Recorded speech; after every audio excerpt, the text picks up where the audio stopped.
Breaking news असां share कंदासीं। कराची में GDA जूं वधीक ब अहम विकेटूं किरी पयूं आहिनि। GDA अॻवान आदिल अल्ताफ़ उनड़ ऐं अदनान अल्ताफ़ उनड़ पाकिस्तान पीपल्स पार्टी में शामिल थी विया आहिनि।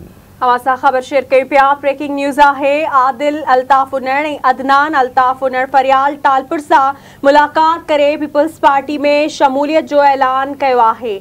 एक दफ़ा ॿीहर अव्हांखे अपडेट कयूं। GDA जूं वधीक ब अहम विकेटूं किरी पयूं आहिनि। GDA अॻवान आदिल अल्ताफ़ उनड़ ऐं अदनान अल्ताफ़ उनड़ पीपल्स पार्टी में शामिल थी विया आहिनि। जिन नाज़रीन असां गॾु जॉइन कयो आहे, ब्रेकिंग न्यूज़ आहे असां शेयर कयूं पिया। GDA अॻवान आदिल अल्ताफ़ उनड़ ऐं अदनान अल्ताफ़ उनड़ पाकिस्तान पीपल्स पार्टी में शमूलियत अख्तियार करे वरिती आहे। आदिल अल्ताफ़ उनड़ ऐं अदनान अल्ताफ़ उनड़ पीपल्स पार्टी जी मरकज़ी अॻवान फरियाल टालपुर सां मुलाक़ात करे पीपल्स पार्टी में शमूलियत जो ऐलान कयो आहे। तफ़सील मालूम कंदासीं। कराची में आवाज़ न्यूज़ रिपोर्टर राजा असगर सूमरो असां सां लाइन ते मौजूद आहे। जी राजा, छा तफ़सील आहिनि? जी बिल्कुल अली रज़ा, आवाज़ टीवी जे नाज़रीन खे एक अहम ख़बर खां मां आगाह कंदो हलां। कराची GDA जे जेके अॻवान आहिनि, ॿ अॻवान अॼु उन्हनि पीपल्स पार्टी में शमूलियत कई आहे।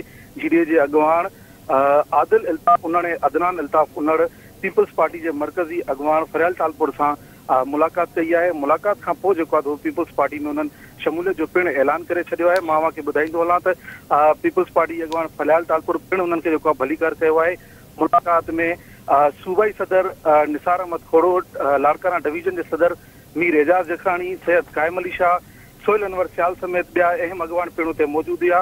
मां अव्हांखे ॿुधाईंदो हलां त GDA जेके अॻूणा GDA जा अॻवान हुआ आदिल अल्ताफ़ उनड़ ऐं अदनान उनड़ जो जेको आहे चवणु हुयो त पीपल्स पार्टी जेके अवामी ख़िदमतूं आहिनि उन्हनि खे जेको आहे नज़र में रखंदे अवामी ख़िदमत जो जज़्बो रखी करे जेको आहे हू पीपल्स पार्टी में शामिल थिया आहिनि। ऐं उन्हनि जो पिणु इहो चवणु हुयो त पीपल्स पार्टी वाहिद जमायत आहे जेकी सिंध खे जेको आहे सिंध जे मारूड़ आहिनि, जेके सिंध जी अवाम आहे उन्हनि खे तकलीफ़ुनि मां ॿाहिरि कढी सघे थी, जंहिं सबबु हू जेको आहे पीपल्स पार्टी में हुननि शमूलियत जो ऐलान कयो आहे। गॾोगॾु जेको आहे त सिंध जो सदर ऐं लाड़काना डिवीजन जो सदर जेको आहे पिणु जेको आहे त ॿिन्ही भाइरनि खे जेको आहे त भलीकार पिणु चयो आहे। जी